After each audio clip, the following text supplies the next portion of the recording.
Okay. Archives. Welcome. What's that, David? From the archives. Oh, well, I one of those too. But so welcome to another cover seminar. Today, we're joined by David Harvie, Simon Lilley, and Ronald Hartz to talk about their new book, Shaping for Mediocrity, which is unfortunately extremely relevant to the present, in the most depressing ways possible. And I'm not going to do a great intro other than to say that I haven't read it yet, but I kind of feel like I already know half the story because I started my PhD at Leicester in 2004, and my item from the archive is a vintage 2005 Center for Philosophy and Political Economy tote bag. Um, and the fact that I decided to keep a bag from 20 years ago should be a brief little sign of the kind of intellectual engagement and community that actually was present at Leicester in those years and was super duper valuable, and makes the story that you've written about its destruction all the more depressing. So with that cheery thought, I'll hand it over to you.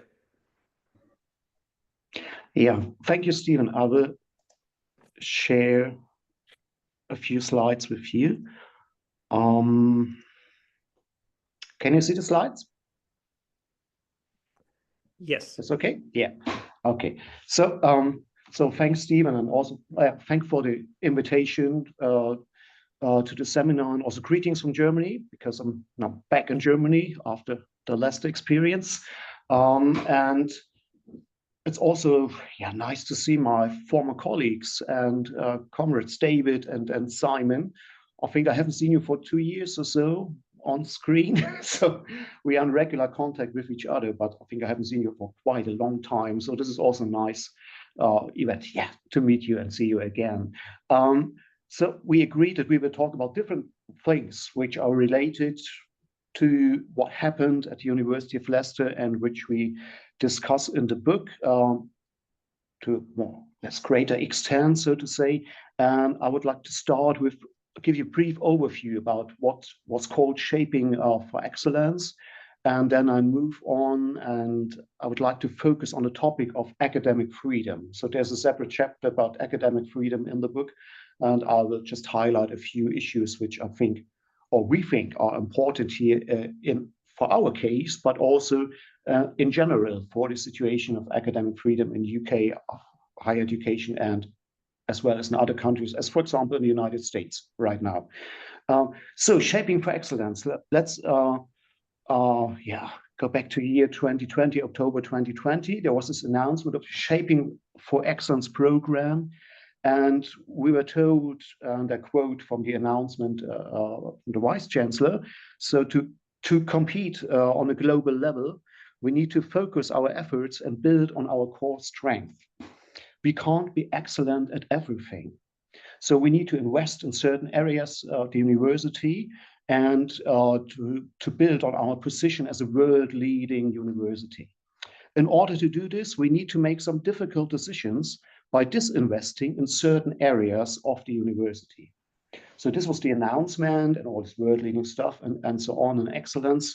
And in January 21, 145 employees warned their risk of compulsory redundancy, and 5 academic departments and 3 professional services units were affected. For example, the library, English literature, pure maths, and also the business school. We were all working at the business school during this time. And the School of Business, the so-called business case or case for change, was framed as a plan to disinvest from research and scholarship in critical management studies and political economy. In total, 16 staff were targeted. I think it's more than half of the management and organization division, and Simon was the head. Simon was the former head of the division, and was one staff member from the work and employment division.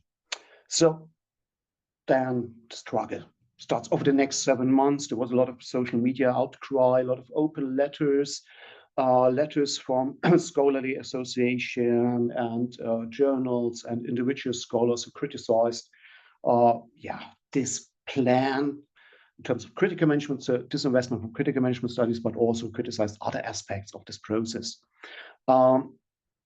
At Leicester, there was a marking and assessment boycott, 3 days of strike action, and nationally, the UCU subjects the University of Leicester to a global academic boycott.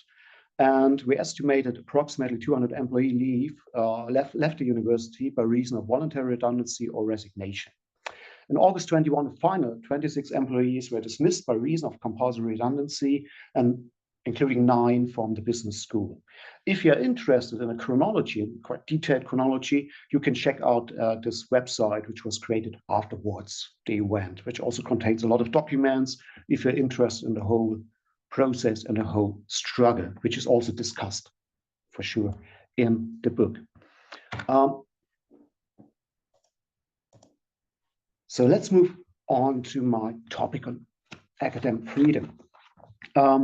We believe that what happened at the School of Business was an extraordinary attack on academic freedom. We still believe this was the case. And first of all, what is academic freedom? We can, for example, use definition from the Education Reform Act in the UK from 1988. So academic freedom is freedom within the law to question and test received wisdom and to put forward new ideas and controversial or unpopular opinions without placing employees in jeopardy of losing their jobs or privileges they may have at the institutions. And it's quite interesting to compare this with the definition of CMS by Leicester managers. So at the core of CMS is a profound questioning of the authority and relevance of mainstream management thinking. And I mean, normally, I think, shouldn't we applaud to this? Okay, they're questioning mainstream thinking, they're questioning some kind of orthodoxy. However, this was no longer the case at the School of Business. So, and this definition is also quite close, as well as other definitions of CMS, quite close to this idea of academic freedom, questioning test received wisdom, questioning the authority and relevance of mainstream thinking. So we thought, okay, let's submit an appeal, violation of academic freedom. And it took, I think, 8 weeks until we received a response from senior management. And unsurprisingly, they rejected our appeal. And this is an extract from this rejection letter. And what is the argument here? This is not a violation of academic freedom. The argument relates to the ordinance on academic freedom. And here's a statement: the right of academic staff to carry out research work without undue interference or suppression is subject to the rights of the university to manage its activity efficiently and economically. So academic freedom is subjugated to managerial freedom in the end. So this is the first important aspect here. And just if you look at the outcomes of the proposal, which has led to you being placed at risk of redundancy, is a strategic proposal. This has nothing to do with academic freedom. So we conclude that this is not a case where you have been placed at risk of redundancy because you have questioned and test received wisdom. So subjugation of academic freedom is the first important aspect here. And the second important aspect, I think, it is always possible to frame or reframe or cover up or obscure an ideological attack as a kind of strategic decision. And we also believe this was true in our case. So this attack on CMS and political economy was also an attack on ideological grounds. We can discuss this maybe later on. There are 2 other things I would like to mention here in terms of this outcome of our appeal. This isn't quite, document from the American Association of University Professors. This was one of the first declarations about academic freedom from 1915. And they argue, and I quote here, "It is clear then that the university cannot perform its threefold function." So the function is to advance human knowledge, to instruct students, and to develop experts for various branches, that its function cannot perform its function without accepting and enforcing to the fullest extent the principle of academic freedom. The responsibility of the university as a whole is to the community at large, and any restriction upon the freedom of the instructor is bound to react injuriously the efficiency and the moral of the institution. So I think it's interesting. There's also an argument about efficiency here. I mean, research is about dealing with theories, doing empirical stuff, publishing papers, etc., etc. And now we are in a situation where our work was screened for publication in certain journals, for using authors, for using some keywords or using some theoretical strands, etc. So there's an argument about efficiency of the university here, which is detrimental to the argument of the university, I would say. And also, yeah, it negatively affects the moral of the institution. Finally, the UNESCO states the institutional autonomy of universities should not be used by higher education institutions as a pretext to limit the right of higher education teaching personnel, which includes academic freedom. So we believe, in some, this was a case of really extraordinary violation of our academic freedom. And to support this argument, let's take finally a look at the screening of our work. So these are excerpts from the so-called screening exercise. The screening exercise, there's also an appendix in the book where you can go through it, a few pages. And the screening exercise was conducted by the dean and the deputy dean of the School of Business without input from the dean of research, for example. And they used the so-called basket of indicators. So the title of publication, the abstract, the keywords, and the journal of publication. So this was the basket, and they screened our research from the last 6 years or so. And I think it makes sense just to read for you this kind of assessments, and I will not comment on this kind of assessment. And I hope that you agree with us that this is really, it's absurd, so to say, and it demonstrates again that this was a kind of witch hunt and a blatant attack on academic freedom. So first, Gibson Burrell, one of our co-authors. Gibson, he co-edited a book with Martin Parker. And this is a book, a collection of essays from Robert Cooper. And so let's take a look at the assessment. So Gibson co-edited a book for Robert Cooper, collected work. And Cooper, who was one of the first to introduce key critical management themes such as post-structuralism and postmodernism into management and organization.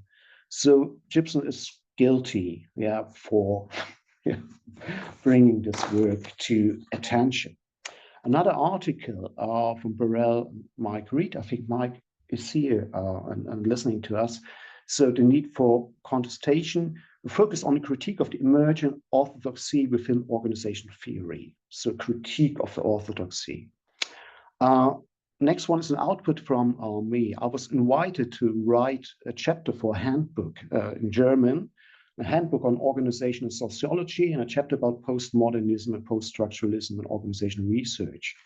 And what is the assessment here? So the output, Postmoderne und Poststrukturalismus in der Organisationsforschung, displays the profound questioning of the authority and relevance of mainstream management thinking. So this was the indictment here.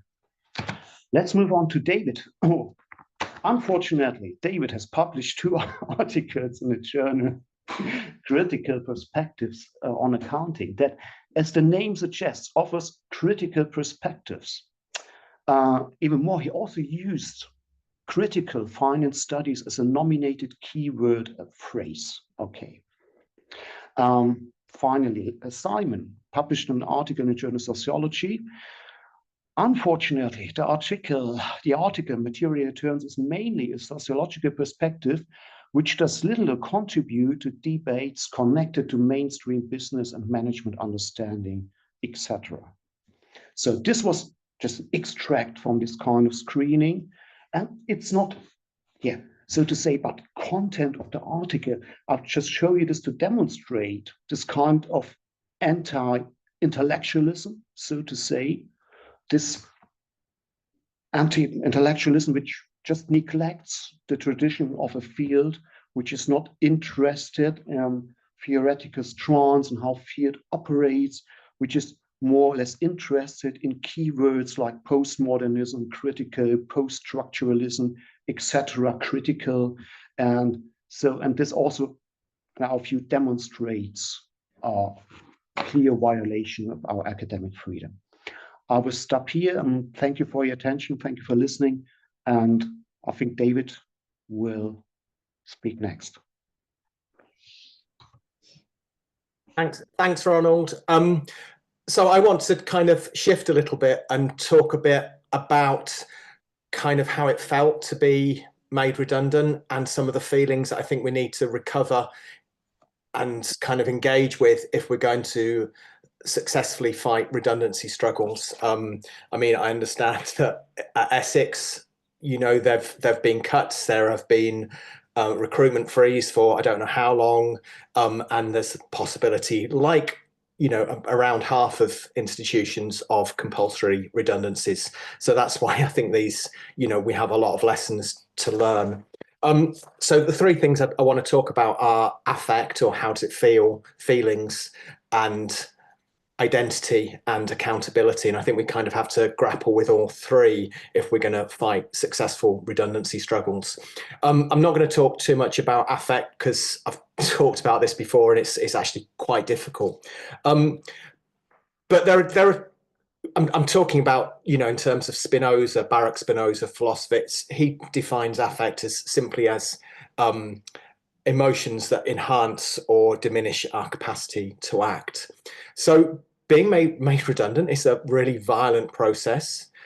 That's what we experienced. We were separated from our income, from our livelihoods, but also we were separated from our communities of scholarship.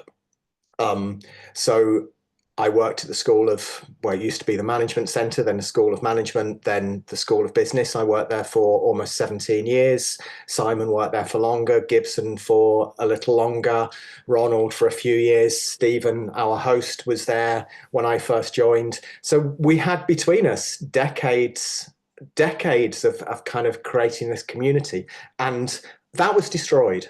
We were separated from it and the community itself was destroyed. We were marginalized, we were treated as though we weren't there. We were separated from those colleagues who supposedly weren't at risk. We were treated like we'd already exited the institution. Our questions were ignored. We had to constantly push for information. We were lied to. And to some extent, this happened not only from bosses, but also from people who should have been our allies, people who were our comrades, should have been our comrades, people who were certainly our colleagues, and people actually engineered promotions out of this process as well. This was a very, very distressing experience. It also teaches us something quite important about marginalization, in that of the 16 of us who were targeted with redundancy, 15 of us were white men.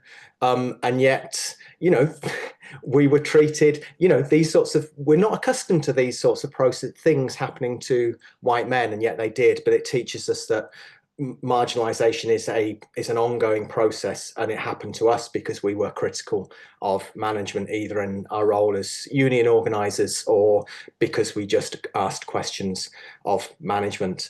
So that's the kind of the really sad side of the story, and it does diminish your ability to act. I've suffered from fragile health for the past, since I was made redundant, pretty much. I'm only now recovering, kind of a year after Simon, who's here, and another co-author, Jeff, and I were successful in employment tribunals. So that's, you know, it's a very sad story. But there's also a joyful side, a side that enhanced our ability to act. So at the turn of the millennium, I was involved in the counter-globalization movement, the so-called movement of movements.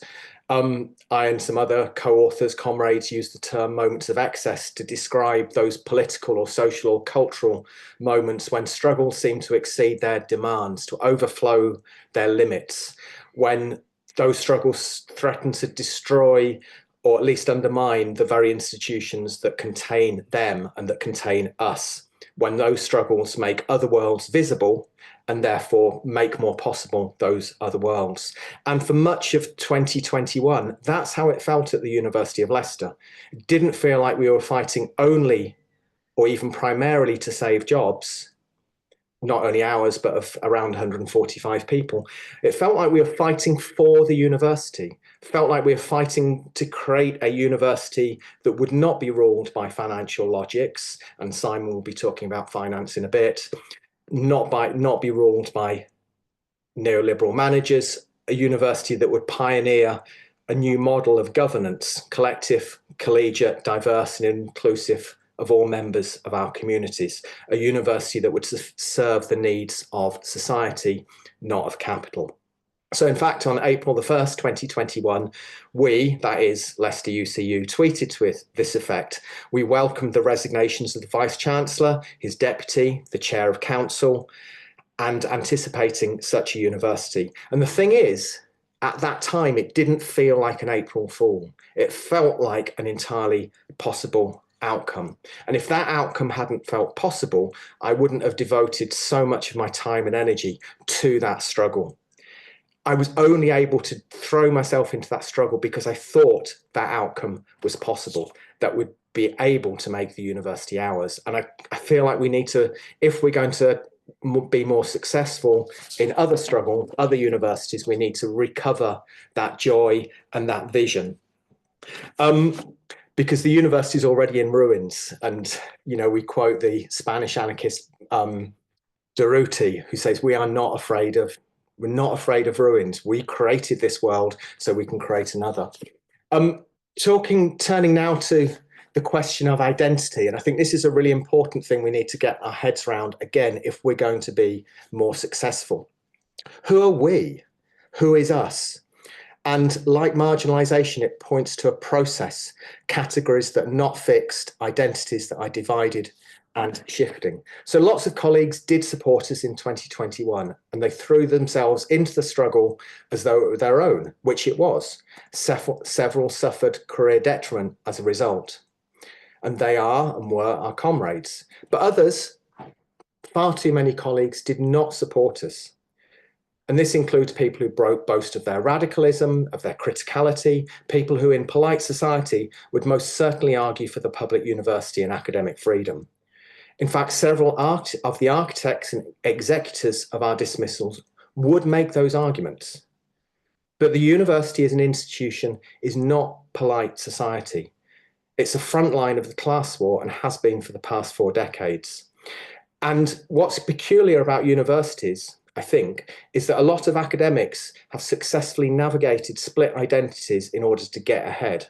So on the one hand, they might be professor of critical whatever, with interests in whatever flavour of radical theory is currently fashionable.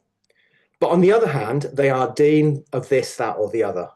And they act to reproduce the university as a disciplinary machine, as an anxiety machine, bossing their colleagues and exercising the ultimate right of managers, which is the right to fire, the right to hire, and in our case, to fire. So, and even if they don't have any formal managerial role, too many academics, including the so-called self-styled critical ones, all too easily conform to institutional norms and expectations. They submit to managerial discipline and expect their colleagues to do the same. And there were numerous dispiriting instances of this in 2021, and similar instances are repeated every day in every university across the sector. So as part of our struggle in 2021 at Leicester, we tried to call out such behaviour, especially of that of the bosses executing our redundancies. We tried to make them accountable with variable results, obviously. But as I see it, this work is crucial. It's crucial that we begin to make university workers accountable for their actions or lack of them, that one cannot simultaneously claim to believe in academic freedom and the public university while remaining silent as colleagues are separated from their livelihoods. So in that sense, we need to find a way of practically forcing people to answer the question, which side are you on? And this leads to the third theme, which is accountability. How do we make bosses accountable for their actions? So I've mentioned split identities. A principal actor in executing our redundancies was Henrietta O'Connor, at the time head of the College of Social Sciences, Arts and Humanities. She's now Deputy Vice-Chancellor. But O'Connor is also a professor of sociology, and whilst overseeing what was happening to us, she was invited to keynote a conference along with one of her main co-author and collaborator, John Goodwin, at the time Deputy Head of College, who played a role in disciplining staff who were critical of the restructuring and the redundancies. Now, this is kind of a great story, and it didn't happen enough. One of our allies wrote to the conference organisers, alerting them to what was happening. The organisers in turn wrote to O'Connor and to the collaborator, John Goodwin, and they said they were concerned about what they'd heard. Could O'Connor and Goodwin allay these concerns? And it turned out that Henrietta O'Connor and John Goodwin were somewhat affronted by this request. They justify their actions in executing redundancies and ended up withdrawing from the conference. So this was just one instance, but there need to be many, many more. So we need allies writing to every journal, every conference, every scholarly society that featured a culpable or complicit manager who was simultaneously doubling as or posing as serious researchers. We must make it impossible for these vandals and all those who turn a blind eye to this vandalism to pass as academic freedom loving scholars. And we can extend this accountability to all managers, and we can extend this accountability beyond the scholarly realm. We know who a university's bosses are. We know who the members of its senior leadership team are. We know the membership of its council or whatever the governing body is called. Most of these individuals with universities, unlike other, multinational companies, most of these individuals are local. They're probably respectable and respected members of the community. They sit on the boards of local charities. There'll be trustees of arts and cultural bodies in the locality. They will worship at local churches, mosques, and synagogues. They will run local businesses. I think we need to expose them, to make public the vandalism they're enabling, the livelihoods they're destroying. Thus, we say to their peers, this is the violence that this person is making possible. Do you want them to be associated with them? Do you want them to be associated with your organisation, your church or your business or whatever that claims to do good? Do you feel comfortable praying alongside them?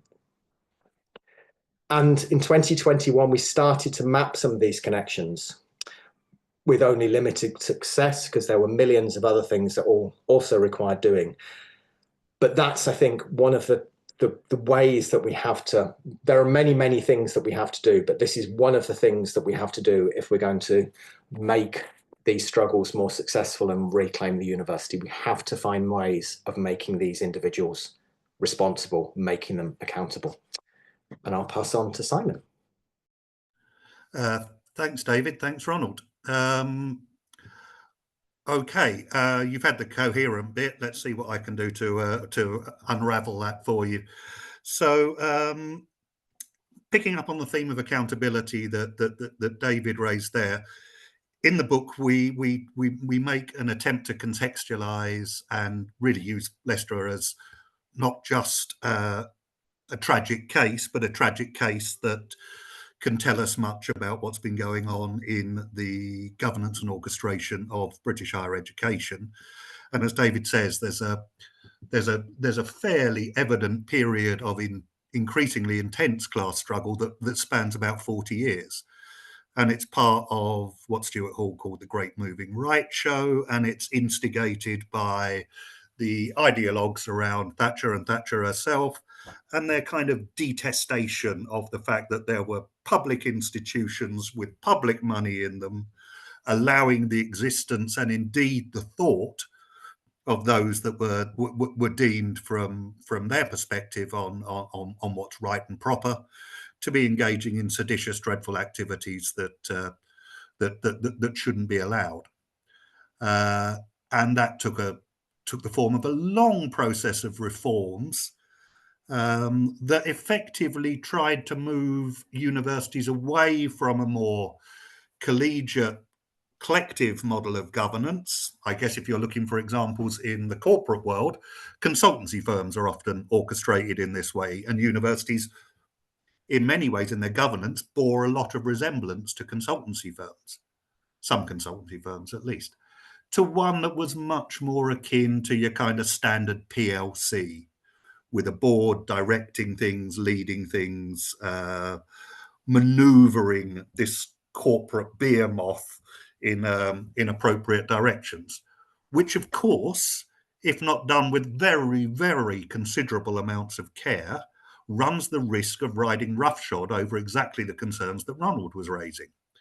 It's very difficult for individuals to pursue what they think is important and relevant if they are constantly being told that what is important and relevant for the institution is not aligned with that policy. And we witnessed that in Leicester around the School of Management, and preceding that, the Management Centre and the School of Business, first of all, in various subtle ways. So we weren't, we were initially founded under Gibson's leadership with a pretty avowedly critical orientation front and centre. We gradually had to retreat from that in terms of the ways in which we articulated what we thought was important, to more weaselish words like heterodox and different, and ideally different and relevant. And there was a constant background noise in the institution that, whilst we were seemingly very successful on all sorts of the measures that the university's management would like us to demonstrate success in, some of the strands that David's articulating in terms of another aspect of this kind of dual positioning of academics, as didn't matter at the time. It didn't matter if you were critical, as long as your criticality got into the top journals, and we were good at our criticality getting into the top journals, and thus our scores on the doors worked well. But there was a kind of incipient sense all the way through that whilst we were producing immense surpluses that were keeping the rest of the university afloat, that somehow our orientation was what was holding us back from realizing even greater crocks of gold that could be deployed to support the ambitions of university leadership. And again, important to note in a kind of slightly shorter, longer history, that 2021 wasn't the first time that the bosses at the University of Leicester had tried to make people redundant on the basis of some rather spurious articulations of analysis of the state of play of the institution. So in 2016 and in 2018, there were attempts to produce reduce staffing, and to reduce staffing according to some particular narrative of a particular future for the university that meant that certain people were welcome in that future and certain people weren't.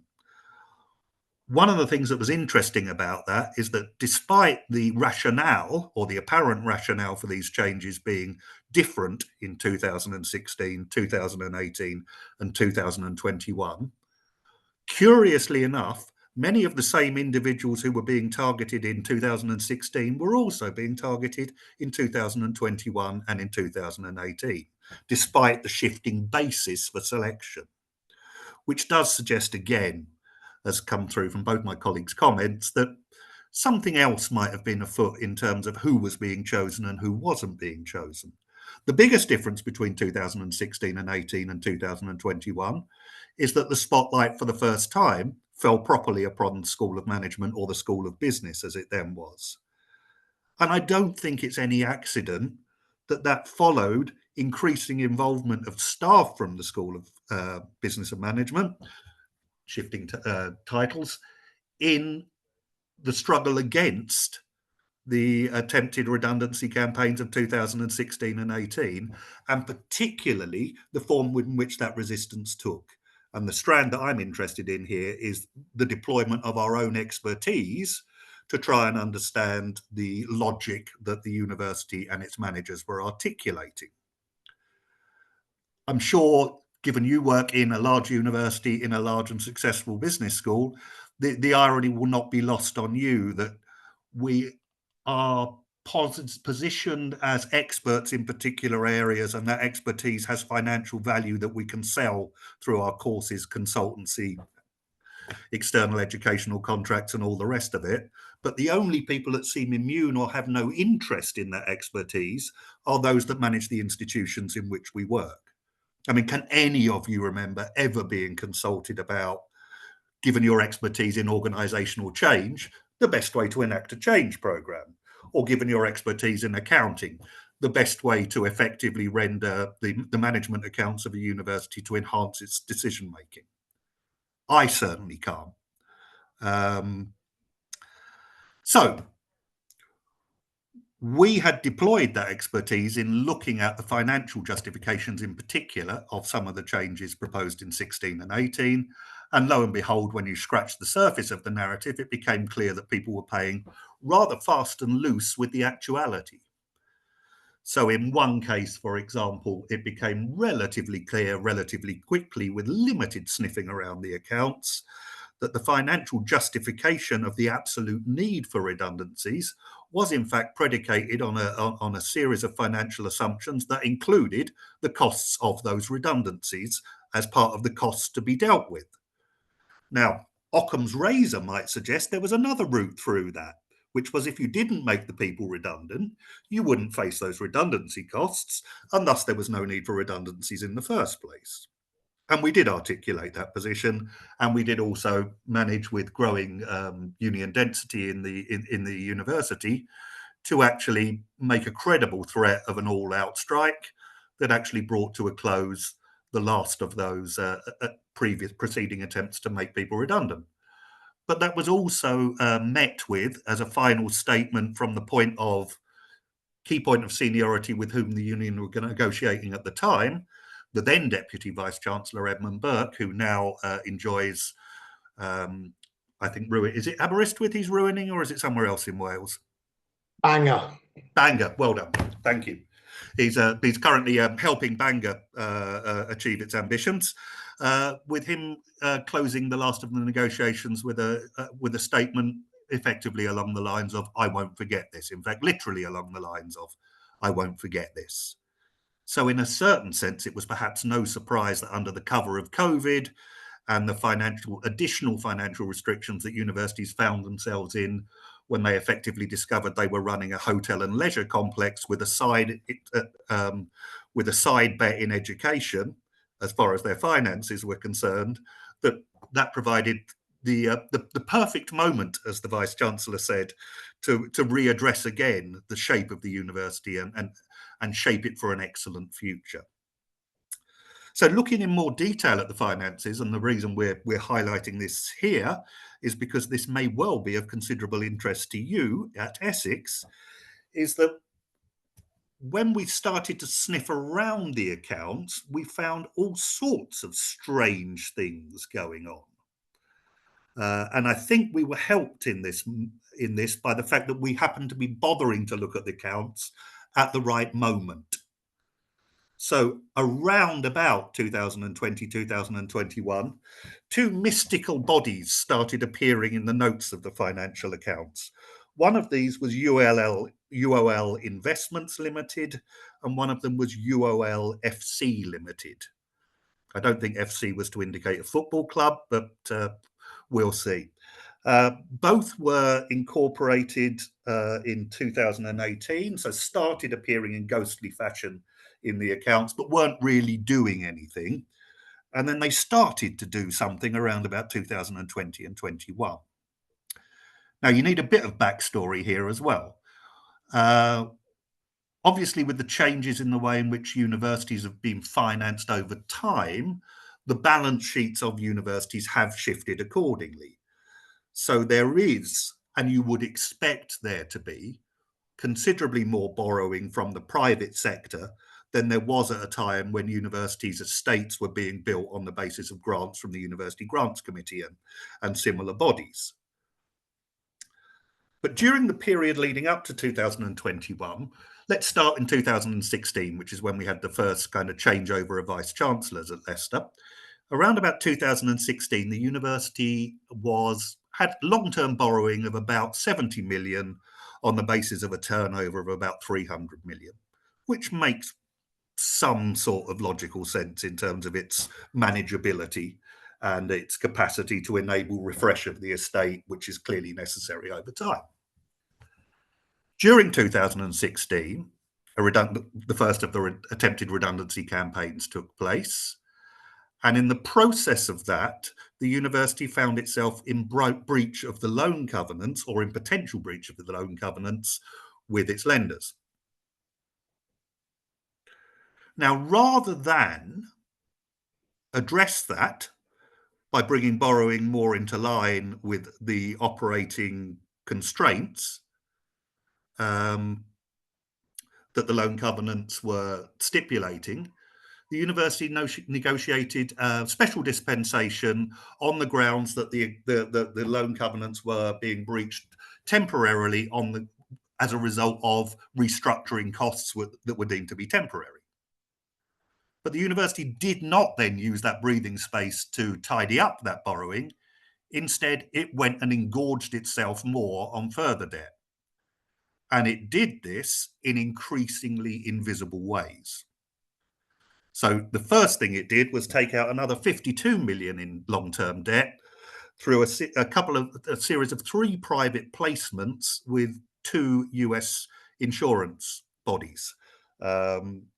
I'm trying to think what their names were. Pacific and Lincoln, I think, were the 2. And that over the 3 tranches of that added 52 million to the debt. More interesting, perhaps, and particularly apposite in relation to concerns that might be haunting you at Essex at the moment, was that some of that money, 16.5 million, I believe, was slipped away into an escrow account, which was being under the control of one of, or maybe both of these 2 new vehicles that had appeared in the accounts a couple of years before.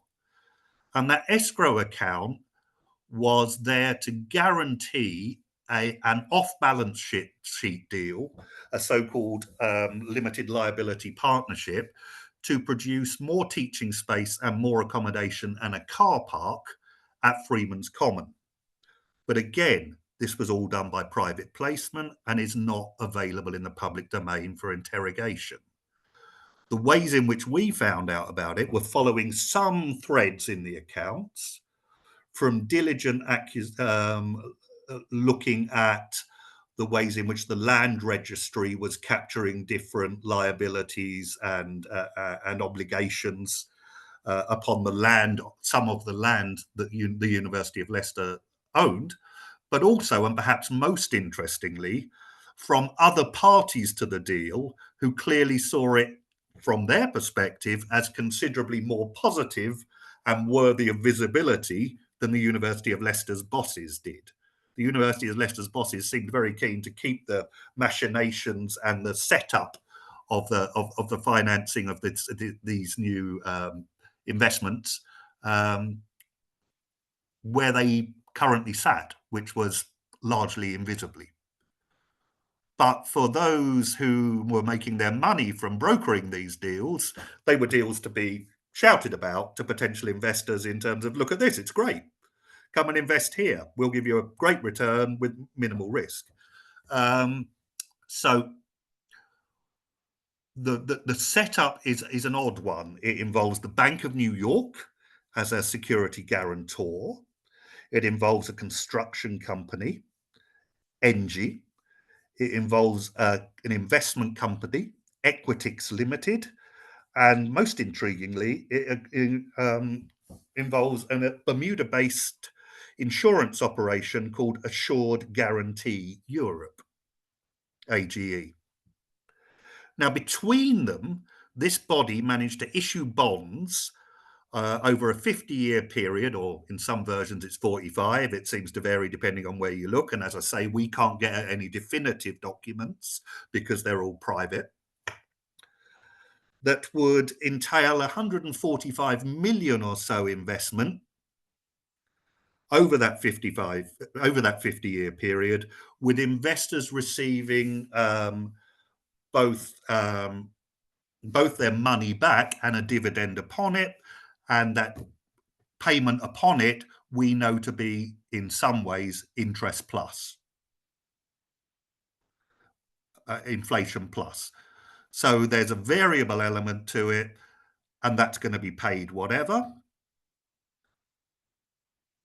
And the ways in which the deal has been structured have shifted it, according to the financiers behind it, from a position where the investment was graded as just above junk to one where it's rated in safety and security terms as just below sovereign debt, and sovereign debt of of countries that are able to cover their debts.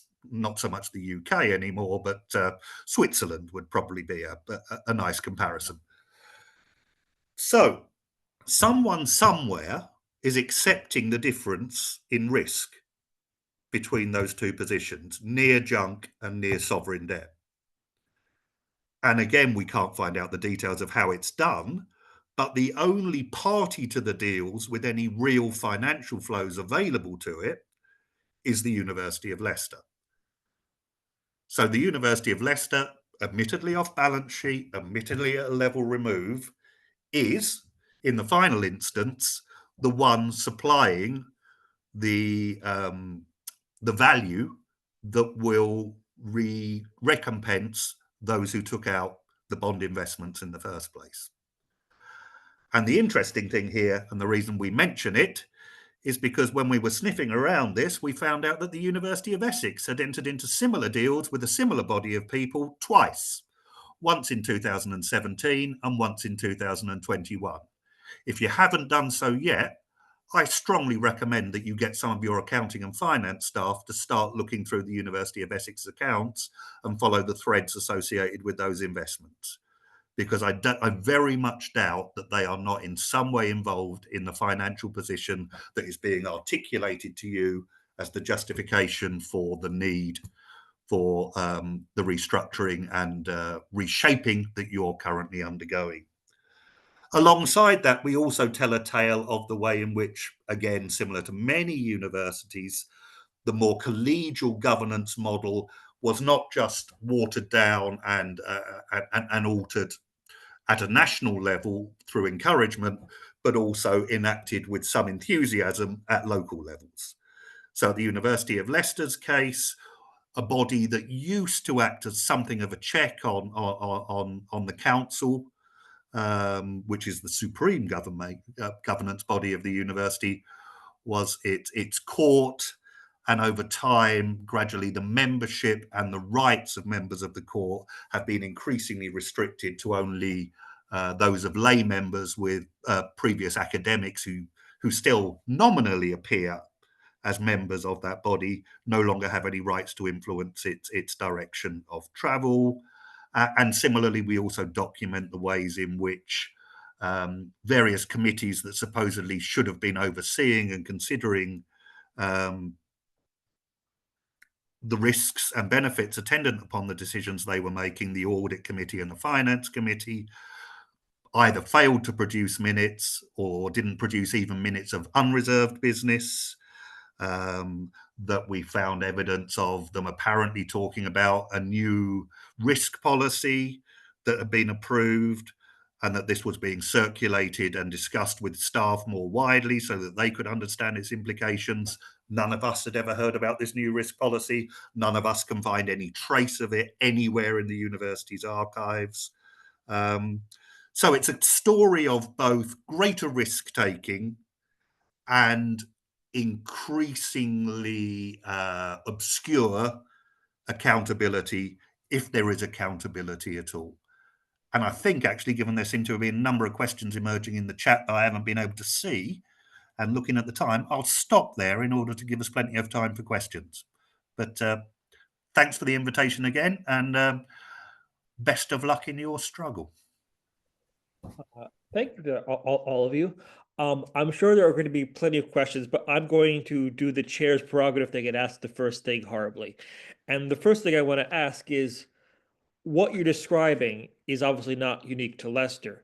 And it seems to be a big part of the story is this shift from this governance of universities as sort of a community of scholars engaged in a common project to the norms of corporate governance, right? Because everything you're describing would be considered completely relatively normal in corporate governance world, but not in sort of community of scholars world.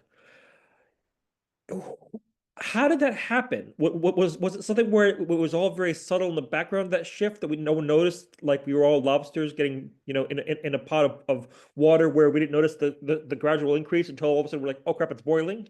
Or like, I'm just trying to understand that shift, because it seems that once that shift happens, it becomes very difficult to argue against the corporate governance norms that are in place.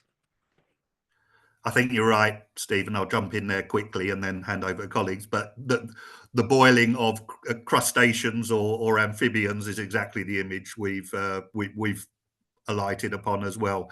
Some of us, I think, saw some of it happening, but at the time you don't really realise its significance. It feels like it's internal machinations that might be detrimental, but it's difficult to attract anybody's interest in fighting it. It's not their primary concern, I think. And again, I think we can romanticize here as well. It's not like the University of Leicester had a long history of good governance from its external bodies or non-academic bodies. So at the time I started at the university, the chair of the person who was about to become chair of the council was a chap called John Foster.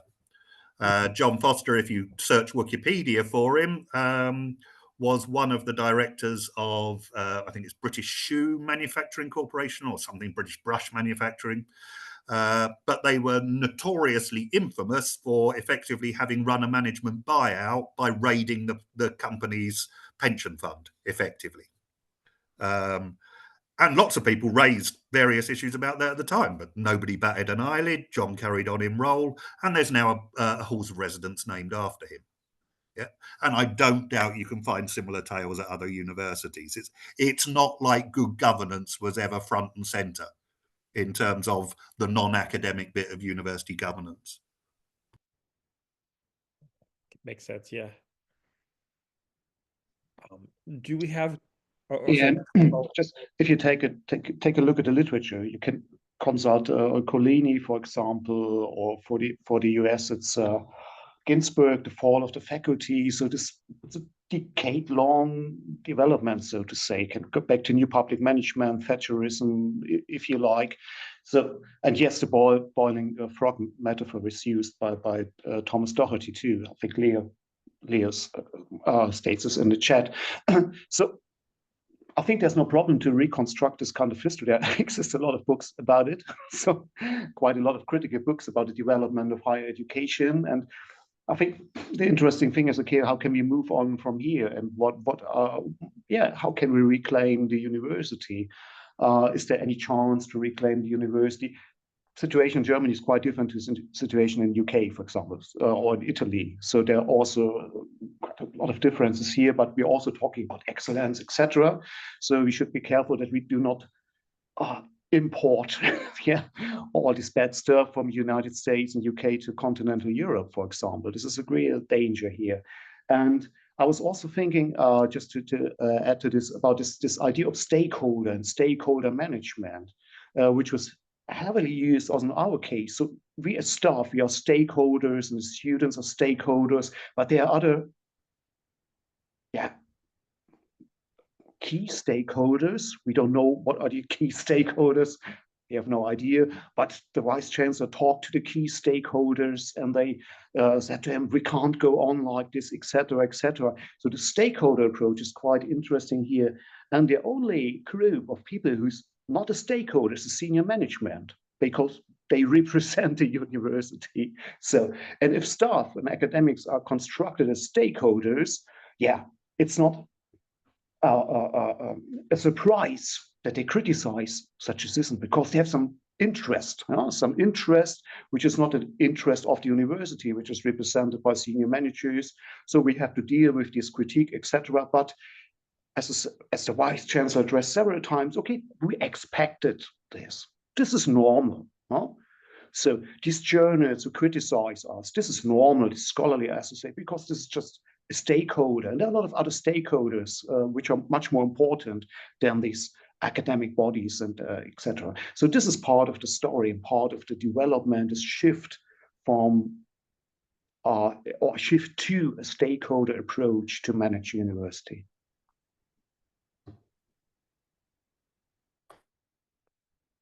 Cool. Are there folks who have questions for our esteemed guests? It looks like Chris has something to share. Oh, yes. Hi guys, thank you. Excellent talk. Very captivating.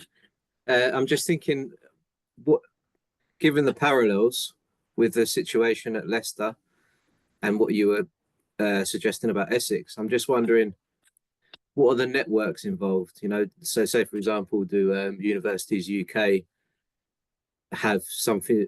You know, obviously there's some discussions between people that know each other that where these correlations are happening. Have you looked into any networks or anything like that? Not as much as we should have. I'll give you an anecdotal one from recent. So I briefly, in my current role, as a result of the institution deciding to sack my then boss without thinking through who might actually fulfill those functions in his absence, I ended up briefly as an acting PVC. And that was during the last national dispute. So I found myself in the unenviable position of sitting on the wrong side of the table and in various kind of strike mitigation committees and the like. And one of the immortal phrases that I remember somebody more senior than me uttering at a certain point, when I think we were working out what Lincoln's position was going to be on withholding of wages for not marking and not setting assessments, was the line that no, we can't do that. If we do that, if we settle at anything below X, and I think X was 50% hold back, then Raj will be on the phone to the Vice Chancellor and shouting at him. So there was clearly some fairly visible coordination going on at that level in terms of producing a concerted response. But I'm sure you're right. You know, doubtless those who are the finance directors and chairs of council and similar bodies will find themselves in situations in which they are in conversation, and I'm sure there's nothing spontaneous about the simultaneous eruption of similar arrangements at different institutions at the same time. The parallels are too obvious to then not be a correlation. So and it goes back to this point of accountability. You know, how do you highlight those networks and bring about that accountability? But yeah, excellent work, guys. I could talk to you about this all day. Thank you. Mike? Yes, thank you very much for that, guys. I have actually bought the book and read it. So I have a bit of a background here. I have two questions to ask, particularly of Simon, who I've known for a long time. And I externaled in Leicester back in the old days for about 5 years. So I know something about the history of all of this. I have two questions. One, it's about Leicester's senior management, the university's senior management. I don't think that this is necessarily unique. I can think of other institutions in which something similar happened. Some people would say something similar happened, say, in Manchester. But what strikes me about Leicester University senior management is the extent to which they targeted you as a group and went for you, so to speak. That, to me, does seem to be rather different. And I wonder why that was the case. I mean, you know, you've mentioned ideology, you've mentioned money, which seems to me to be where I am at the moment, the driver par excellence. But underlying a lot of what you've been talking about is the issue of control.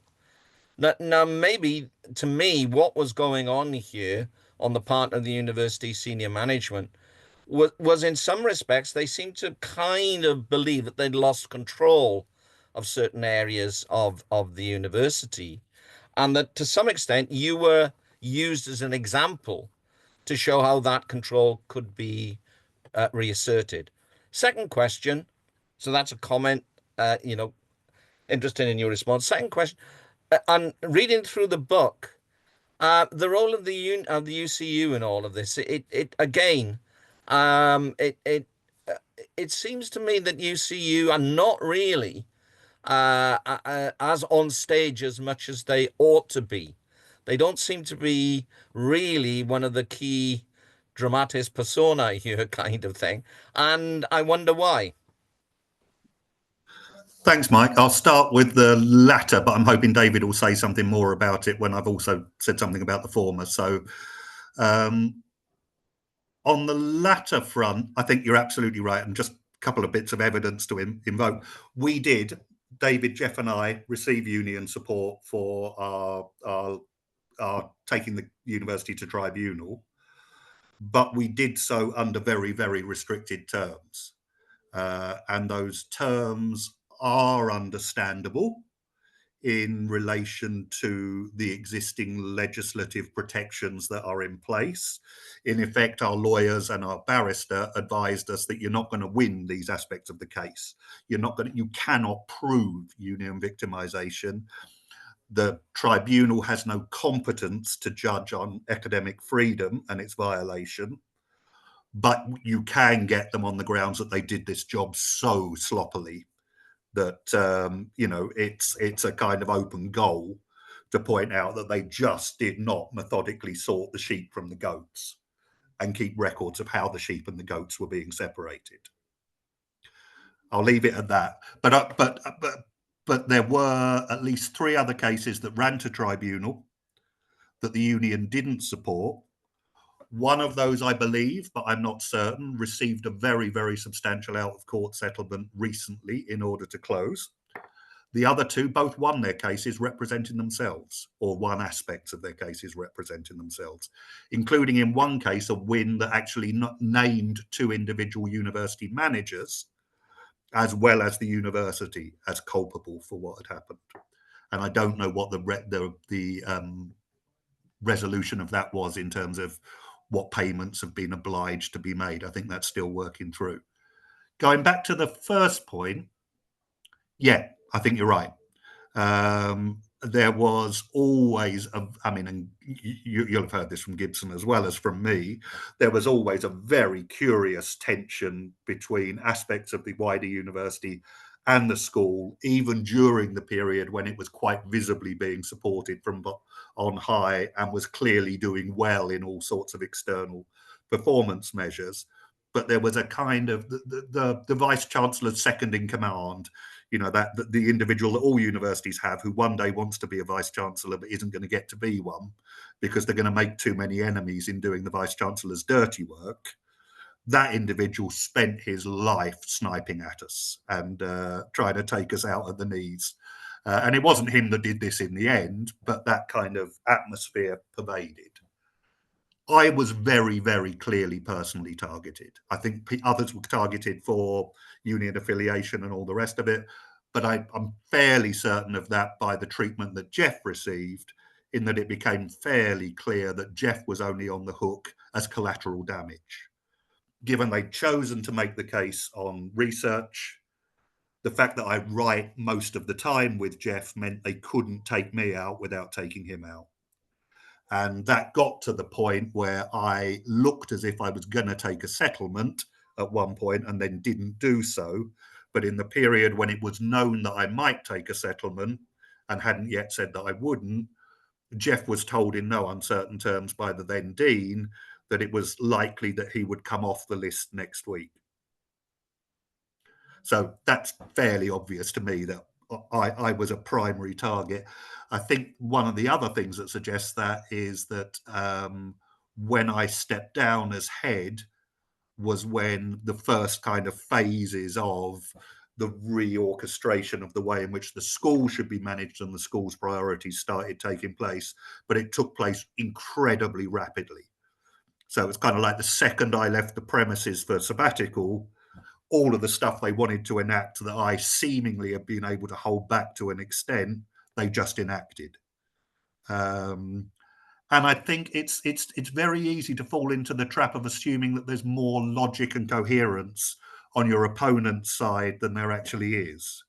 So I think we did think of large-scale conspiracies. We did think that somebody was orchestrating this in a kind of stroke a white cat fashion from above, pulling all the strands and having their minions do all the dirty work. But in actual fact, I think it was actually a much more devolved process, and that gave plenty of scope for personal venalities to play out. And I don't think it's any accident that John Goodwin and Henrietta O'Connor led fairly ineffectively a unit of the university that the school was obliged to merge with during my time in charge. And I don't think I was ever forgiven for enacting that process, or indeed getting them both promoted to chair positions, which they'd singularly failed to do up until that point. So I think I paid the price for enacting something that lasted long in the memory of those who'd moved into positions of power. Just to add a few words, yeah, and one of the key, in addition to everything that Simon said, one of the key statistics was that of the 16 of us in the School of Business who were targeted, 8 of us were either union officers on the union committee or caseworkers or departmental reps. And Leicester UCU had become, what the Vice Chancellor said, the most intimidating and disruptive branch in the country. And just 2 years before, or 2.5 years before, we had comprehensively won another redundancy dispute, at the end of which, as Simon said, the Deputy Vice Chancellor said, "I won't forget this." So there was, it was a rational act on the part of the managers to destroy a union branch, which they did. So the union branch now is quite, is extremely conciliatory towards management. In terms of the national union, that's a really difficult question. Until last week, when I resigned, I was the National UCU's honorary treasurer. I found it extremely toxic environment to work within the national union. And during the dispute itself, the support we had was quite patchy. Nobody ever really kind of sat down and said, "What sort of support do you need? Here we can help." And, for the part, we've been writing this book. As Simon said, the support we got for the tribunal was very limited. We did win, but that victory was not publicised by the union. Nobody in the national union has ever done anything to promote this book or talks. I mean, I could have toured the country talking about this stuff, these lessons. Obviously, we got loads of things wrong. There are almost certainly people will have criticisms of the book, but these are conversations, given the number of universities undergoing these threats, these are the conversations that we could be having. So in 2 years at National UCU, not a single person involved in the national union has ever asked me what it's like to be made redundant. They talk about having redundancy guidance for branches, but I am not aware of them asking any UCU organizer at local level about the lessons, about their experiences. They seem completely above it all. And I don't quite understand why, but that's been my experience of UCU at a national level. Louise? Hi, thank you. It's a really good book. Really enjoyed reading it. What I wanted to ask is, what do you think, I suppose sort of what you uncovered during writing the book about professional services staff and how they've been impacted, and what you think about that impact on the sort of increasing obsession with things like performance measures at universities, because there's a lot written from the point of view of academics, but not a huge amount on professional services. So I just wondered if you could just say a little bit more about the impact on that group.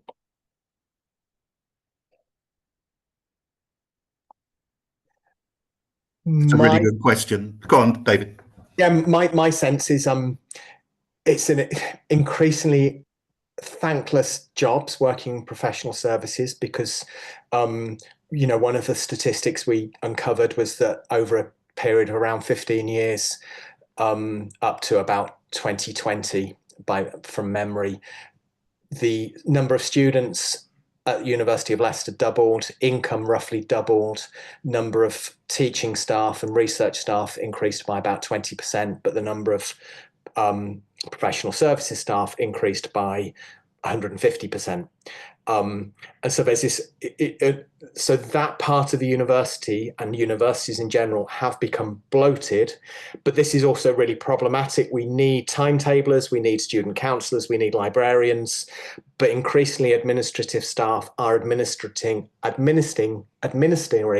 those disciplinary processes like Research Excellence Framework, Teaching Excellence Framework, NSS, also policing the border with, you know, the visa, all the visa stuff.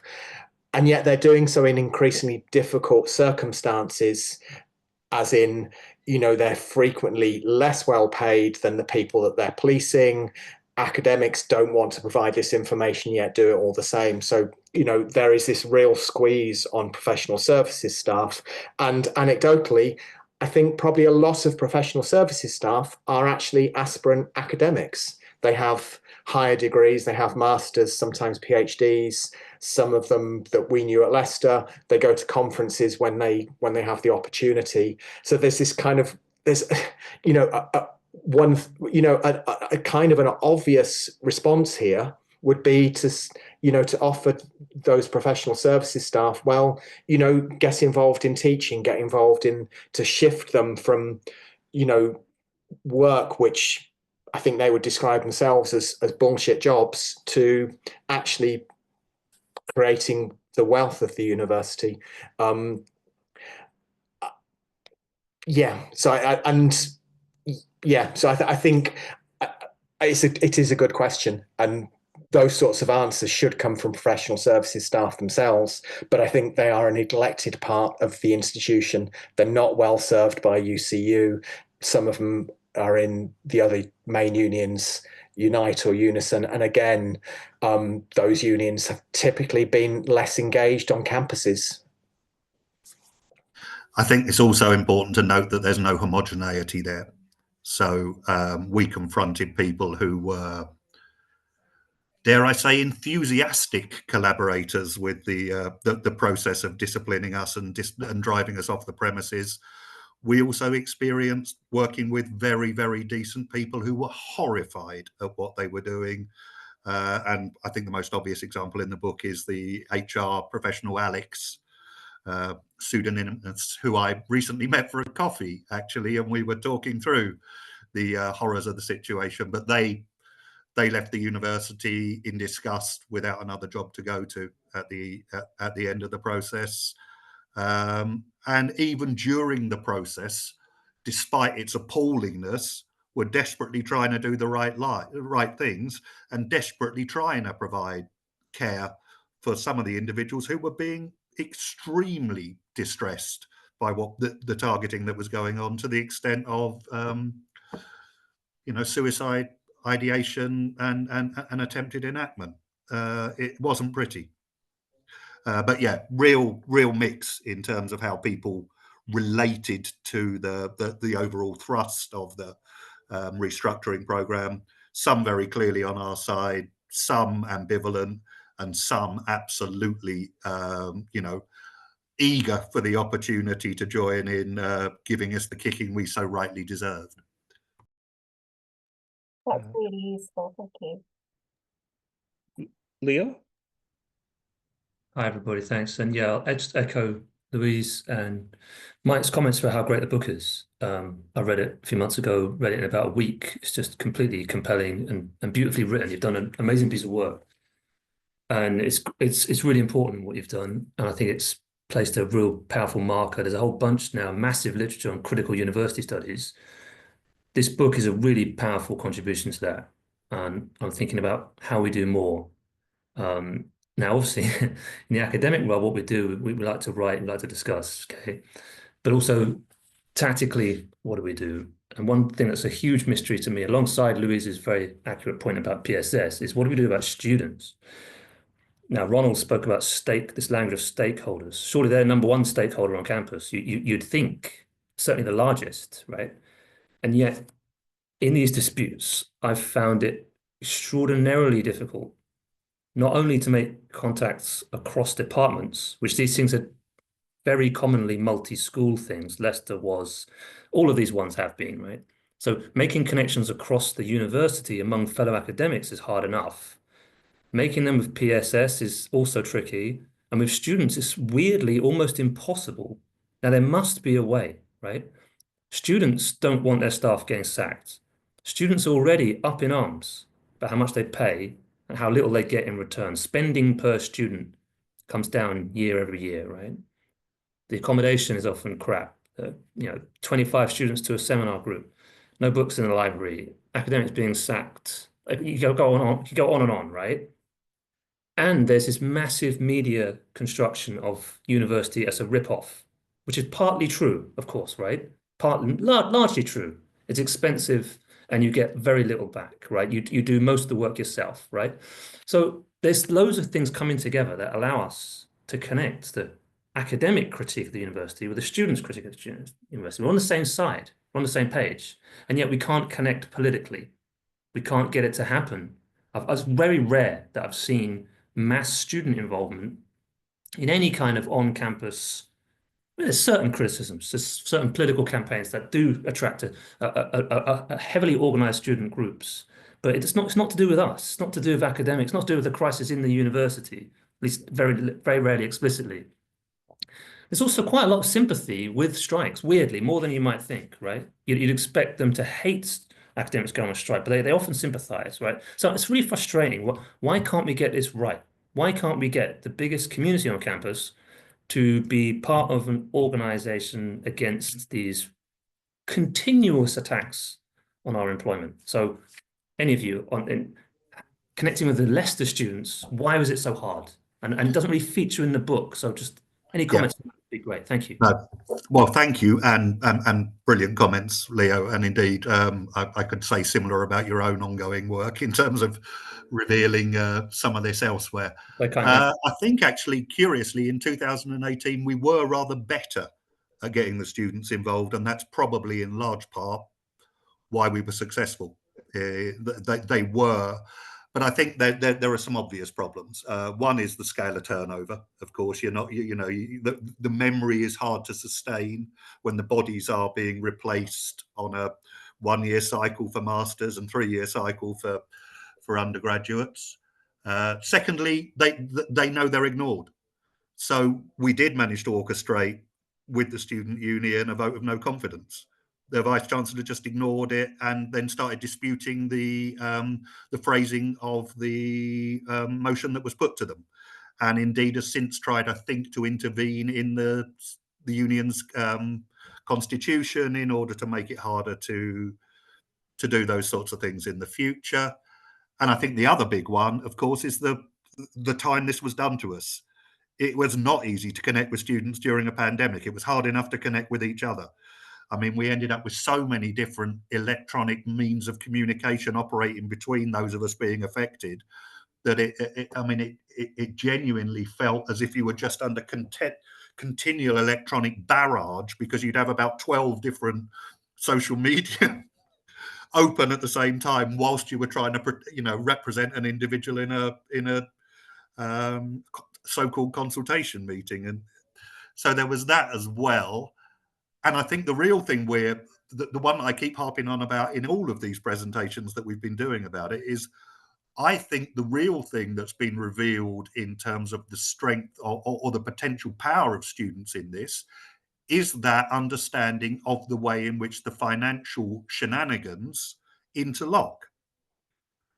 So if you had a decent relationship with a decent student union, they're probably not aware of the degree of leveraged exposure on certain halls of residence as opposed to other halls of residence.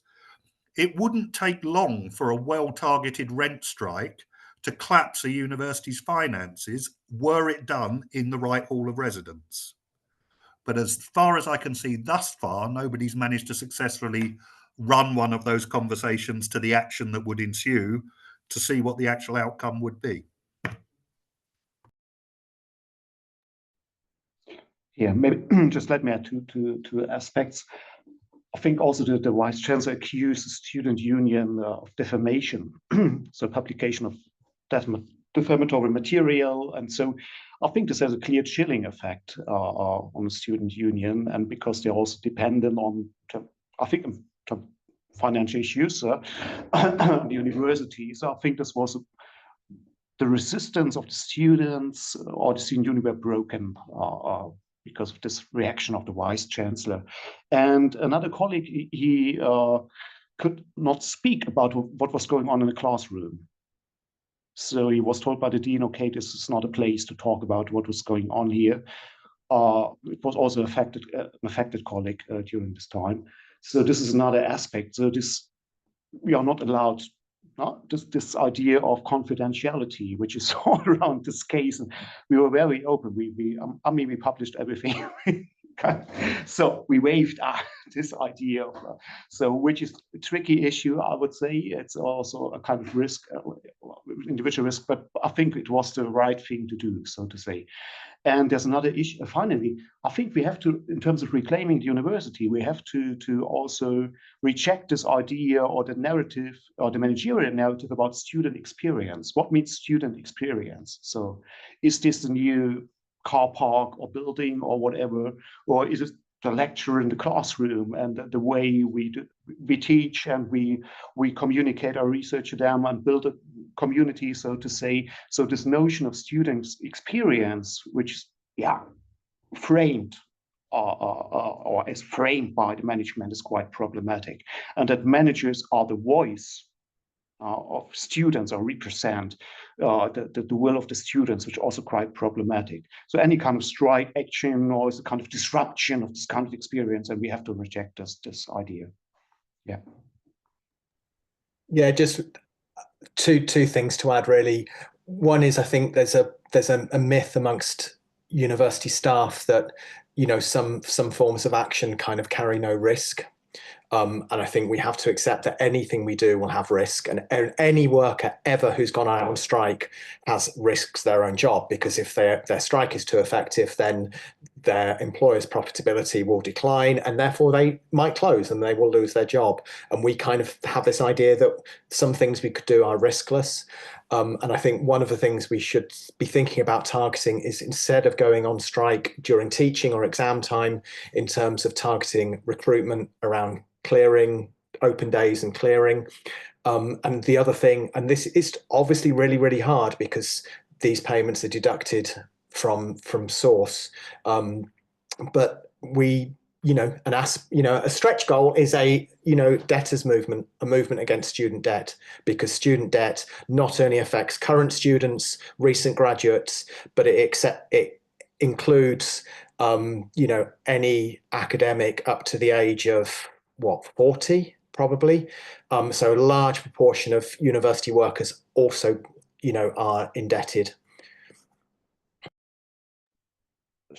So we should probably get to wrapping up fairly soon, but I'm going to be horrible and ask one more thing. And that's so David mentioned sort of some difficulties you had when you were part of the national union structure, and earlier there was a bit of discussion about how sometimes or oftentimes the machinations in which this sort of dodgy stuff happens occur in parts of universities that are obscure or not transparent, or oftentimes can be super boring to deal with. And I'm thinking about how, as comrades, we engage with that, because I've, for my sins, dabbled in bits of sort of, being part of Senate and Council. And I found, and we have comrades here who I think are comrades, but also when you try to exist in that world, so much is stacked against you. I mean, to even give you a very silly example, in your average Senate meeting will be like, here's 700 pages of documents of things, and the really dodgy stuff probably occurs at page like 680, and you've got like 4 days to read it and like find a coherent response to a plan which has been planned for 6 months, and then articulate, it just, the entire structure, governance structures tend to almost be stacked against being able to actually operate effectively or do anything in those spaces, even when you're attempting to sort of, try to at very least, distill or nullify at least a little bit of the crappiness. That's true. Was there a question there? No, I guess my thought is, well, remember from one of the last rounds of strikes, one of the slogans was "We are the university," and thus, if the university is governed through these structures, there has to be some way that comrades deal with or interface, or, you know, even if you interface with those structures with with holding your nose, you know, like how does this, you know, I guess the classic sort of like march through the institutions type question about like, you, if you have a relationship with that world, given how it's structured against effectiveness, you know, how do you engage with that without like just being sucked into, you know, higher management cult thinking where everyone drinks the same Kool-Aid and repeats the same mantra or party line because that's, you know. Yeah, and I think there's a lot of divide and rule going on as well. So I think on my own time on Senate as a head of department, I mean, you'd often spend your time either slumped forward or slumped back in order to endure the number of hours going through the 700-page document that was being very skillfully maneuvered. You know, the areas in which the action was taking place were always, it was fairly evident that there had been discussions beforehand about how to get those through quickly, how to get those through with limited attention. And of course, you know, on one level, you're there with a kind of broader solidarity notion in your head. In another, you're there thinking, I'm trying to protect the colleagues in my department. And if economics have buggered up on their performance measures worse than we have at the moment, that's all to the good, because the missile's going to fly over my head and land on them before they start turning the Sauron's eye upon me. And whilst that's not a laudable position to be adopting, it's very, very hard to avoid to some extent when you're in that position. I think also you'll find, certainly the case at Leicester, whilst there's often involvement of a nominal student representative on various committees and bodies, very rarely is there a union representation on those bodies. And if there is, it is curiously almost always done on a incredibly performative basis. So there will be a pause in discussion, the union will shuffle in, they'll sit down, we'll discuss for 10 seconds what it is that apparently is of interest to the union out of that 700 pages, and then they'll be shuffled out again immediately, probably before a decision is made. Yeah. So it's controlling the agenda, and I think that's the other thing. You know, the university regulations are riddled with normalies for all sorts of reasons, but one of the reasons they're riddled with normally is that the vice chancellors and their deanlings and the like can, when it suits them, endlessly invoke the not this is normal, but actually this isn't normal, so the normal rules don't apply, and there doesn't seem to be any check or balance upon that. I was trying to nudge you to a hopefully sort of more optimistic end, but that didn't happen. Sorry. Well, with that, thank you very much. You've given us a lot to think about and act upon. And so thank you for coming along and sharing that. That was super interesting and useful, and hella depressing, but all the more useful because it's hella depressing. Thank you, Stephen. Thank you. Thank you for having us. Thank you for joining. Yeah, thanks to everyone. Really enjoyed it. Good session, and sorry we couldn't end on a more hopeful note.